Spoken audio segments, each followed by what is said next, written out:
India has had an incredible journey in the foreign policy realm in the last 10 years. A large part of it is because of India's increasing standing as an economic powerhouse, as a strategically important player, particularly in the Indo-Pacific. But there is also a moral, spiritual, civilizational argument as to why Bharat matters. That Bharat is a civilizational state, that for thousands of years it was the premier nation amongst the great civilizations of the world. And of course, throughout history, because of colonialism, various invasions, it's lost much of that sheen and power. And what we are seeing now is a revival of that civilizational state. So to try and understand why Bharat matters, I'm now joined by a very special guest, the author of this new book, Why Bharat Matters, and the Honorable External Affairs Minister of India, Dr S Jaishankar. Congratulations on your new book. It's the second book that you've written. What is the compelling need for an incumbent minister, a sitting minister, to write a book? Well, I think there are two reasons. One, if one looks back at the last 10 years, I think there's been a very profound transformation of the country itself and of our foreign policy as well. It's not always that obvious, especially on the foreign policy side, because a lot of people have ingrained habits of how to approach it. So as someone involved in that exercise, I felt it's useful to explain it, to put out what really has been different. A lot of it is exactly what you said in your opening remarks, which is really the bigger place on the global stage for a civilizational state. The other part of it is actually very practical, which is, in a globalized world, foreign policy matters more and more to the average citizen. That things which happen in far corners of the world impact our lives directly. There can be problems, anxieties, there could be opportunities. So you could have something like the COVID or, energy crisis, or you could have today the global workplace. So, when people go out, what kind of backup do they get from their country? So because foreign policy matters increasingly to everybody, at the same time the world is changing, India is changing, I thought the combination of the two in a sense mandated a book, and that's really the reason. So I do want to talk about the book. So in this book, Why Bharat Matters, you're referencing or using the Ramayana as a tent pole to look at India's foreign policy journey over the last 75 years. In your first book, The India Way, you referenced portions of the Mahabharata. Yes. So why the Ramayana, and why are you looking at India's foreign policy through that prism? Well, if the purpose of a book is to communicate, and particularly because in this particular case I'm trying to communicate to not necessarily specialists or academics or foreign policy people, but a world beyond that look, foreign policy matters, don't switch off when it appears on your radar. Then you need to communicate something to which people will easily relate.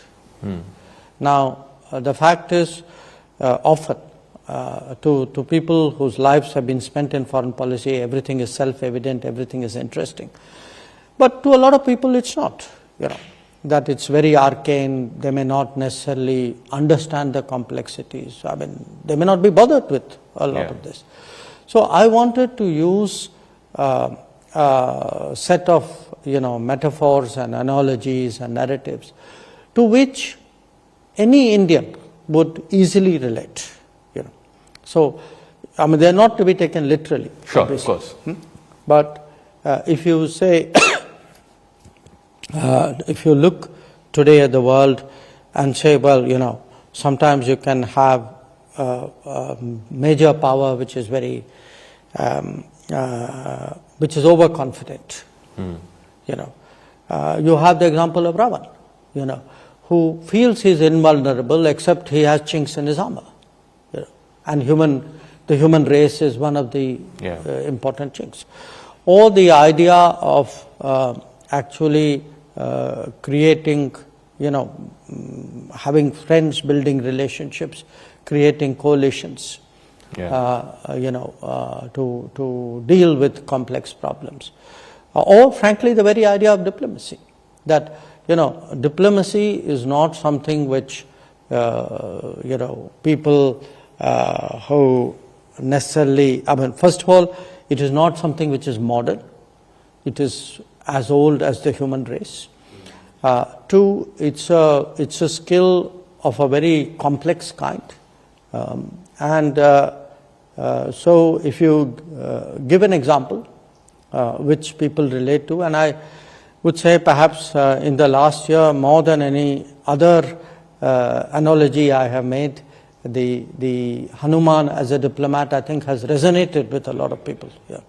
So I must say there's a lot of trial and error in the, by the time I actually wrote the book, which is a lot of it came out of interactions with people, especially with younger people.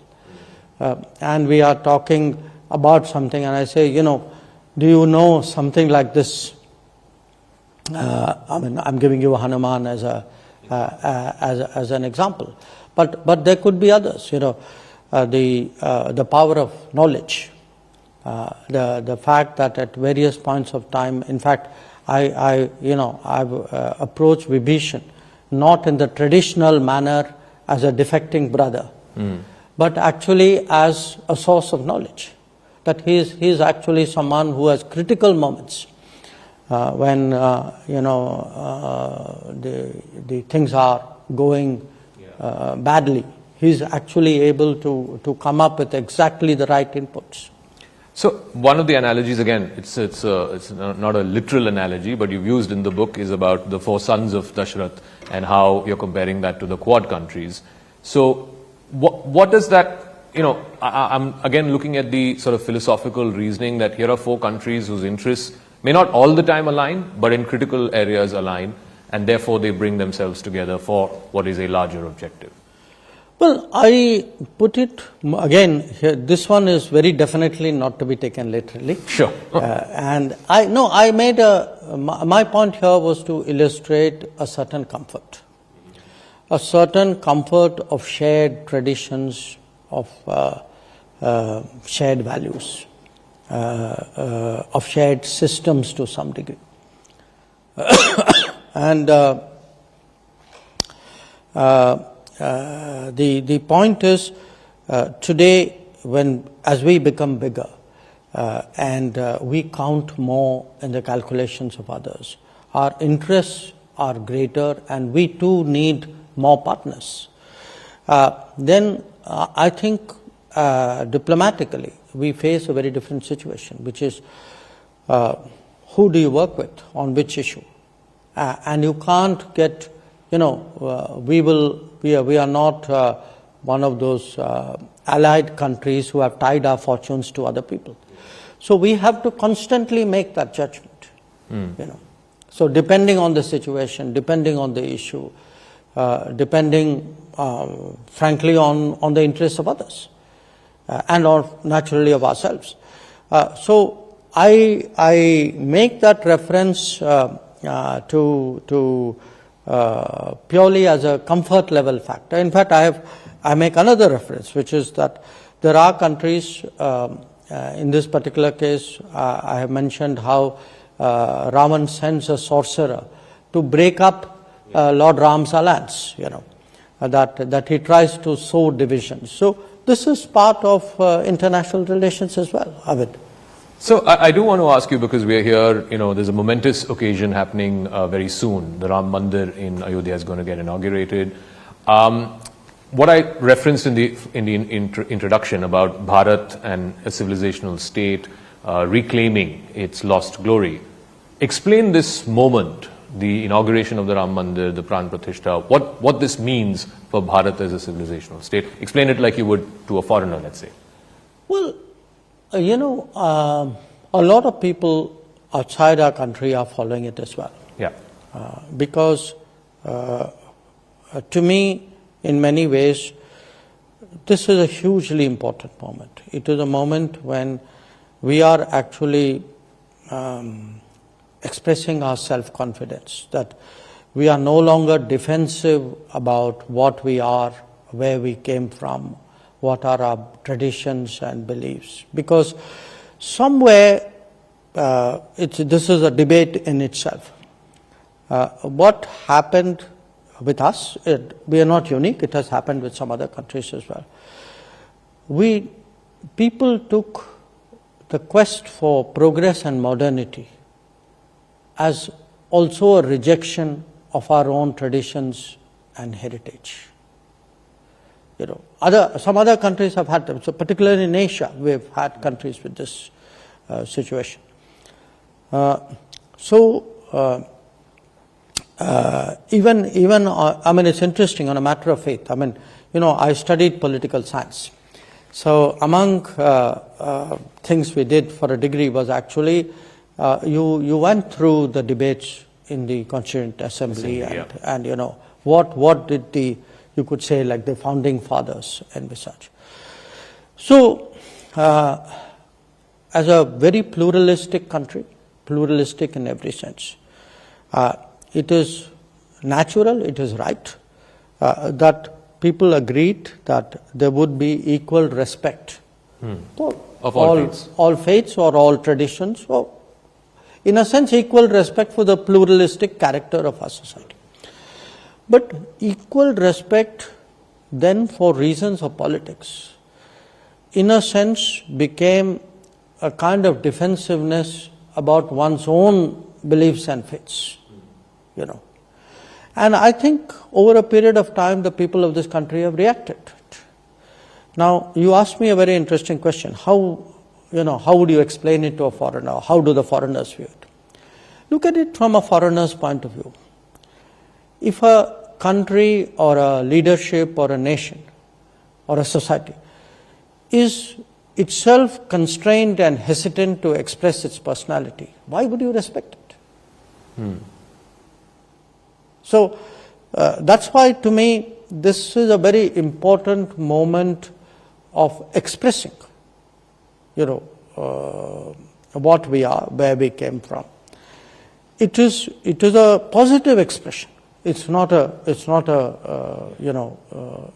negative one. And I think much of the world will take it in that spirit. I do want to ask that. I mean, this is a political question. You said you're a student of political science, but the opposition is making this whole thing out to be like a political party's function or Mr. Modi's function, and therefore they're boycotting it. So what would you say to that? I think people, you and I both live in this country. You can see today the enthusiasm in this country. And I don't think that enthusiasm is necessarily just political. I think people, all of us have people around us, who are not political people in that sense.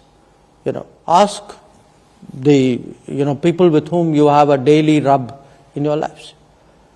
You know, are they excited about it? Do they get the importance of it? And I think you will see it as so. So I think there's a genuine today feeling in this country about what is happening, and I think to make it appear political is really in a way to trivialize it. You talked about historic hesitations, and if we are not proud of who we are, then how is the world going to take us seriously? In your book, you look at arguably 3 important bilateral relationships that India has had over the years, with Pakistan, with China, with the United States. And you have referenced how some of these historic hesitations, some of the words you've used is naivete when it comes to the relationship with Pakistan, rose-tinted approach when it comes to China, and a certain suspicion when it comes to the United States. And all of this can be characterized as this historic hesitation.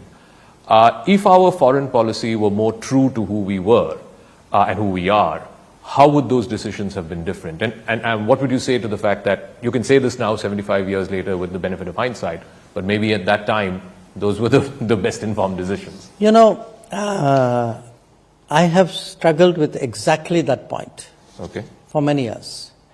which is why I decided to write that one chapter, The Roads Not Taken. Because I wanted to show, look, this is not a deeply researched academic book. It's a set of arguments to make people think, debate, differ, criticize. I mean, all of which I think is very, very good.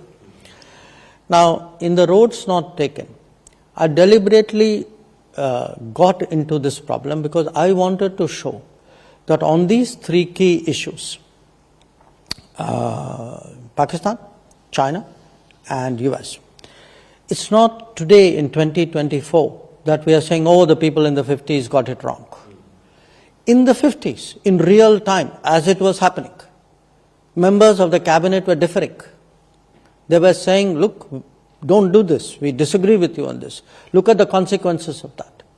So, if you take Pakistan, for example, I mean, you have someone like Shyama Prasad Mukherjee who's saying very clearly that you are treating Pakistan as though it's a state like you. I mean, this is a state which is not going to live up to the Nehru-Liaquat Pact.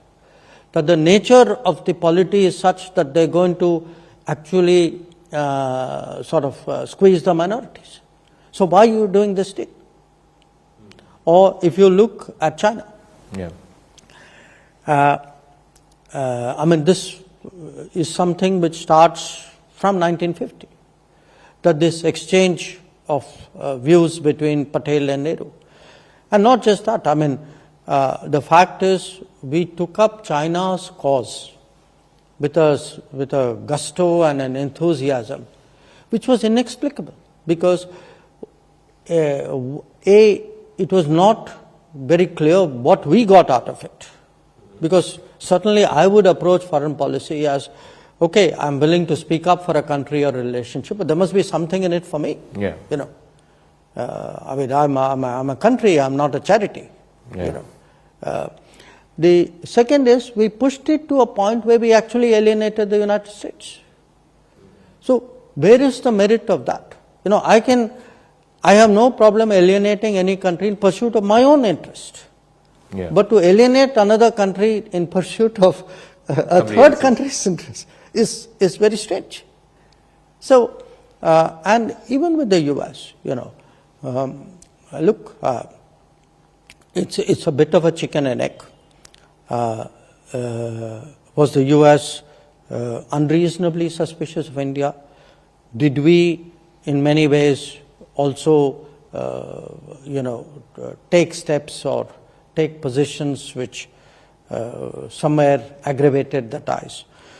But the fact is, again, from Dr. Ambedkar to Sardar Patel, there were people who were very uncomfortable with what they viewed as an unnecessary alienation of the United States at that particular point of time. So, I would say today, and I think in any country's development, it is necessary every few years. And, I can imagine 20 years later, somebody would be reviewing this period and be saying things. I think they're completely, rightfully allowed to do so. That's how countries grow. But if we make policies into cult worship, no, you can't, say a word against non-alignment, you should not criticize Nehru, you should not do this. If you do this, that shows you are being very political. Mine is a foreign policy audit. It's not a political diatribe. So my point is that at that time there were choices. Choices were exercised. I'm not saying, some were good, some were not so good. I think it's natural in the evolution of any society to introspect. After all, we do it in our personal lives, and to learn the lessons. So, I come back to this whole, regaining the lost glory of a civilizational state, that Bharat has always been a civilizational state. China also makes that claim, that they are a civilizational state. So in this day and age, where the world is beset by multiple wars and conflicting interests, is there space for the ideas of two civilizational states, or will a clash only be inevitable? No, I look again. The fact is, the world was composed of multiple civilizations. Yeah. Then you had a period of distortion where one civilization accumulated so much power that it was able to wipe out many others and subjugate a whole lot, and this was the European Western civilization. So the idea that there should be multiple civilizations is not an anomaly. It is the natural state of affairs. Let us say, had the Europeans not had that age of imperialism, today there would have been 9-10 civilizational states. Yeah. Many of them have eroded, some of them beyond recall in a way. So I don't think to have multiple influences and multiple centers and is a problem. I think it's a good thing. I think that's how you get a balancing in the world. That said, I think each one would bring to the world their own particular strong points. In our case, if you look at it, we have never been insular. On the contrary, our footprint goes all the way both to East Africa, Gulf and East Africa on one side, through Southeast Asia up to actually the east coast of China. Even today in Fujian there are temples of Indian origin. In Vietnam, in central Vietnam, you see that, and right along the way. And we have always, in different ways, kind of contributed to the global mix. That's been our tradition. We were never the remote, closed place where others with great difficulty came. I think there's a fundamental openness about us, a fundamental plurality about us, which is a source of strength. So I would argue today that we speak about economic rebalancing, which is how the G20 in a way came about. We speak about political rebalancing, which is why we today envisage a multipolar world.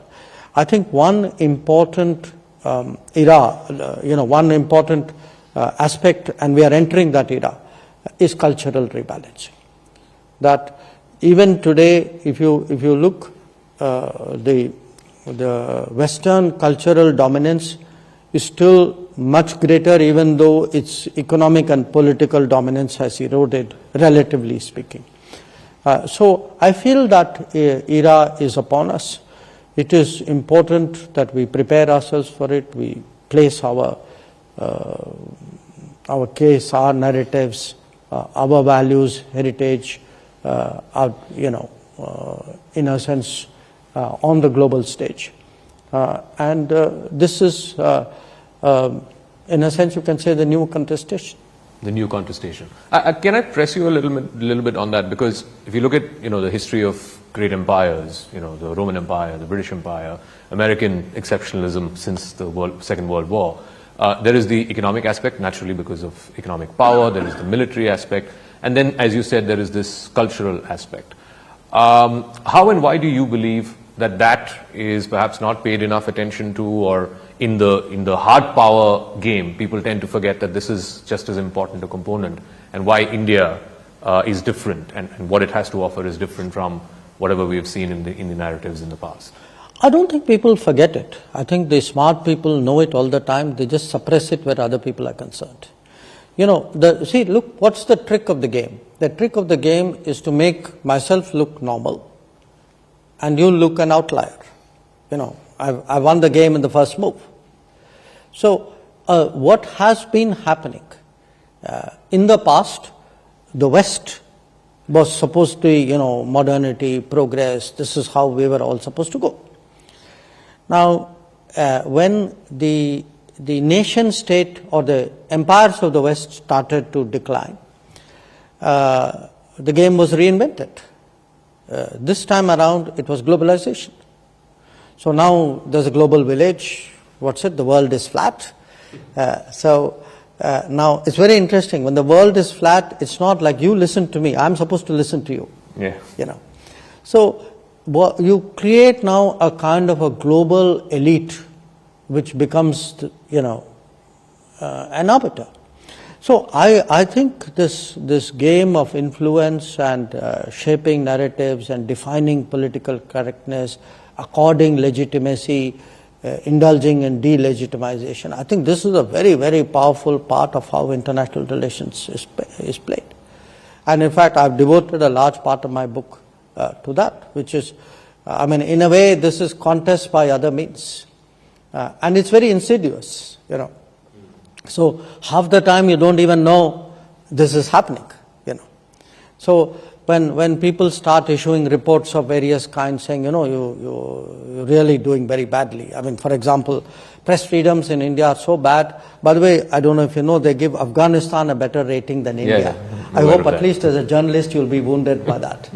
Well, it certainly doesn't reflect the true realities. But when you say that this is a contest by other means, this is a contest that everybody plays, and it's open for us to play as well. Everybody, sorry, Zaka, for interrupting. Everybody doesn't play it because a lot of people are not aware of it. A lot of people don't have the ability to play it. I think playing this itself is getting into the big league, that you will stand your ground.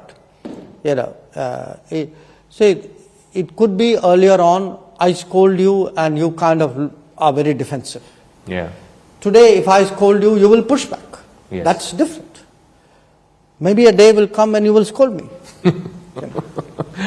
I don't know if I want to approach that from this prism, but you've recently come back from visits to Russia. You met with President Putin there. You've also more recently come back from a visit to Iran. Again, if you can explain to a layman who's watching this program, how do you, put your finger in all of these pies? On the one hand, you're being quoted by the West. We're strategic partners with the United States. And then you have, you had a visit to Iran, a very successful one, a very successful visit to Russia. And clearly, everybody knows the history between those countries and the West. So how does India position itself there? I think today, I had first started writing about it in my earlier book. But the reality is much more visible in advance now. It's very important for us to be able to deal positively, productively with all the major power centers of the world, and also to have the maximum goodwill. So if you ask me in a way, what's your approach to the world, in a way it's not so complex. It's like any person would do in a society, which is have as many friends, have as many influential people who are with you, and that's what we are trying to do. Now, the world is competitive, international politics particularly so. So what happens is you come under pulls and pressures. Also, we have interests. Some countries are more responsive to it, some countries are less. Some would block our interests, some would advance our interests. So you are constantly playing this game of engaging multiple forces. Now, what happens with smaller countries is they do the same by hitching their stars to someone big who takes care, the price of the relationship is, look, you stay with me, I take care of your interests. And that's how the alliance culture has come about. There are others where there may be no alliance and they may not have that kind of relationship, and many of them therefore they continue, but their I would say zone of activity is relatively limited. Now we are today the most populous country in the world, 5th largest economy, growing by every parameter that you can think of, with an increasing footprint in the world. So it's we can't take a modest view of our interests. I mean, our interests are increasingly expansive. So to do this, I must actually engage everybody. Now, it's a tricky thing because people have their own fights. So sometimes while doing your work, you walk into other people's fights. So you have to find ways of managing it. Now, sometimes we have our own interests too. I mean, you raised Iran in this case. I mean, when I went to Iran, part of one, of course, our own relationship with Iran is growing, and we have, been negotiating a long-term framework, long-term contract for Chabahar, because till now Chabahar has been running on a series of short-term contracts. And can you explain why it's been delayed for so long? A lot of people have that, basic layman question. It's been hanging fire for. What happened was we finalized a long-term contract in 2016, and then after we finalized it, the Iranians asked for a change. So, and then a lot of issues got reopened, and from 2016, it's been running on a short-term contract. All the while, people have been negotiating a long-term contract. So, my purpose of going there was to impress on them today that there is so much riding on the North-South corridor and on Chabahar port that we really need to make that push to get the long-term contract done. So we are not the guys holding it up. I mean, in fact, we had even concluded one at one point of time. But I think today there is a realization that we need to do it. So we have our own relationship with Iran on one side.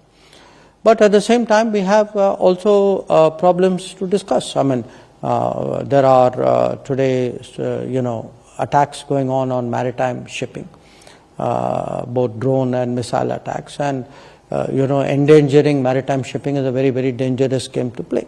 And particularly, we've seen some attacks close to our waters. So I discussed it at some length, but I was, I think, fairly forthright about expressing our anxiety publicly when I was there. Also, when one looks at what is today really the number one issue in world politics, which is this whole fighting taking place in Gaza, they have their point of view, we have our point of view. They're not the same. They obviously laid theirs out, and I was equally, straight in expressing our point of view.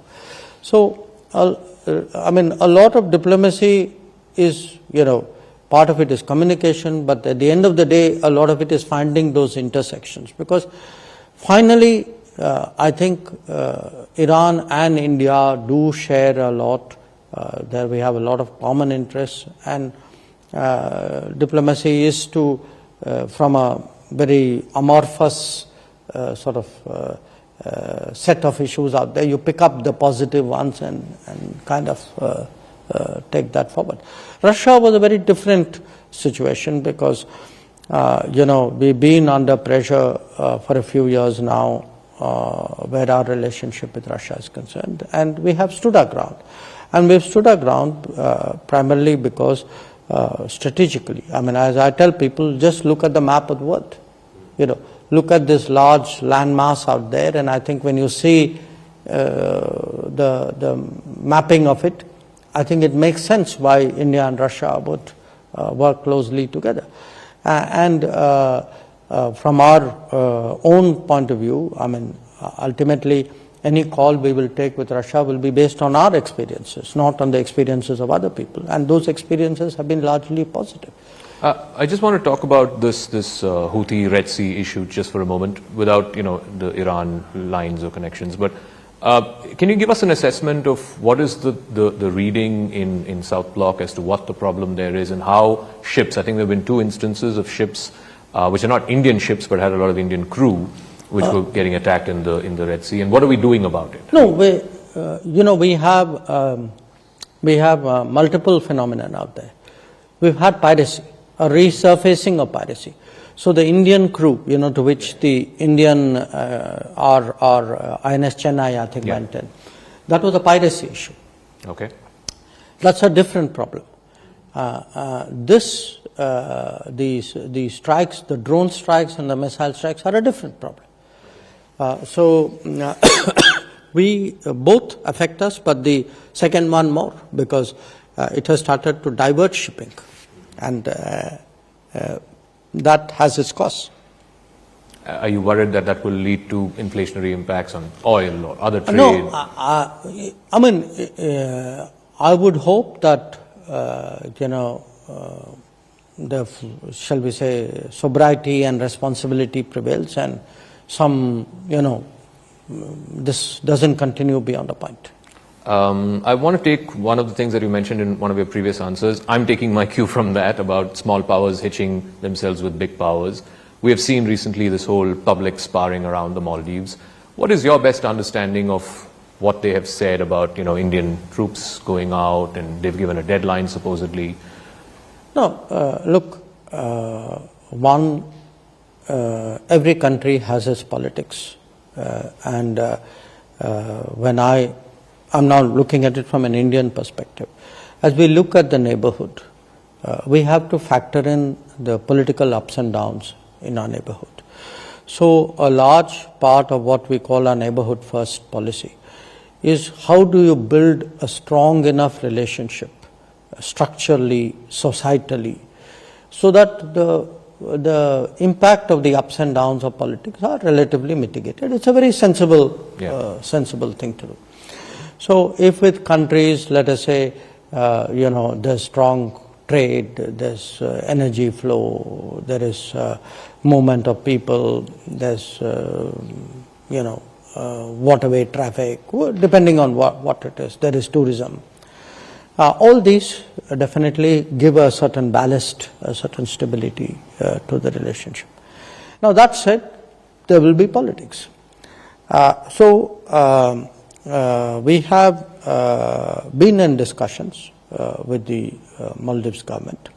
It's a fairly complicated matter because some of the platforms that are there are basically evacuation, medical medvac platforms. They have been of help to the public out there, and from what I can make out, the contribution of the platforms have been recognized. I think they seem to have some concern about the nature of people who operate those platforms. So we were discussing it. But we had this other problem, which in my view was, I would say, politics may be politics, but I think when people get into positions of responsibility, I think civility and courtesy are the least that you can expect. Unfortunately, in this case, that was wanting. But let us see. I think we continue our discussions with them. I want to come to the concluding part, and I want to go back to where I started with the use of the Ramayana as a tent pole, looking at India's foreign policy. Two things. One, will you be going to Ayodhya for darshan? Well, at some stage, yes, definitely. Okay. And the second, is there, on a daily basis, you are dealing with multiple crises. Is there any reference, shloka or story from either the Ramayana or the Mahabharata that you turn to, which gives you strength? It's, to me, it's a lot of it is actually a kind of a wisdom,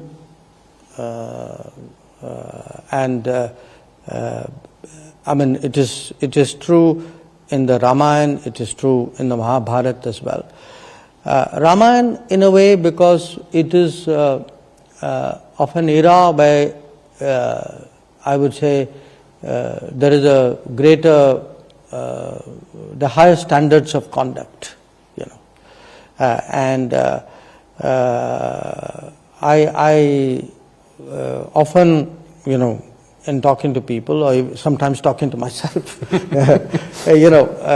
think about, as you say, the analogous situation. So a lot of what I put in the book are examples which to me flowed very naturally, because this is what I cite to other people. saying, and it's very interesting. But once I started putting it to print, I discovered I was not unique. Others have used it. The idea of a Jatayu, for example, that someone willing to give up their life. I mean, the odds are against you, but you are willing to make a sacrifice for a larger cause. So I would urge you to treat this in a sense like an intellectual construct. Okay. I have to play a round of rapid fire with you. You've always done that every time you've given me an interview. So, let's start. India or Bharat? Bharat. Bharat. That India, that is Bharat. India, that is Bharat. The India way or why Bharat matters? Well, obviously, which came later. Which came later? Yes. Why is that? Bharat Matters. I feel, look, our own debates in this period have evolved. Okay. It's always that the second child has more love. In that sense. I'm a second child myself. Oh, you are? Okay. When I say the words God and cricket, I know you're a big fan of cricket. Who's the first person that comes to mind? In God or in cricket? in both, I suppose. No, cricket, you don't even want to get me started. Because, it's very hard to pin down a name. It's very hard to pin down a name. It's very hard to pin down. Because my next question was cricket or squash, because I know you play squash, or at least used to play quite regularly. I still do. So cricket or squash? Well, for watching cricket, for playing squash. And the final one, I've asked you this before, I know what your answer is, but I'm still going to ask you, are you contesting the upcoming Lok Sabha election? I think you know my answer. I said that. You know my answer, which is a non-answer, and I think it will remain one. All right. Anyway, thank you very much, Dr. Jaishankar, for this fascinating book, Why Bharat Matters, and for laying out an intellectual argument as to why we should be bound to our foundational ideals, our cultural and historic ideals. So thank you very much for this conversation. Been a pleasure. Thank you.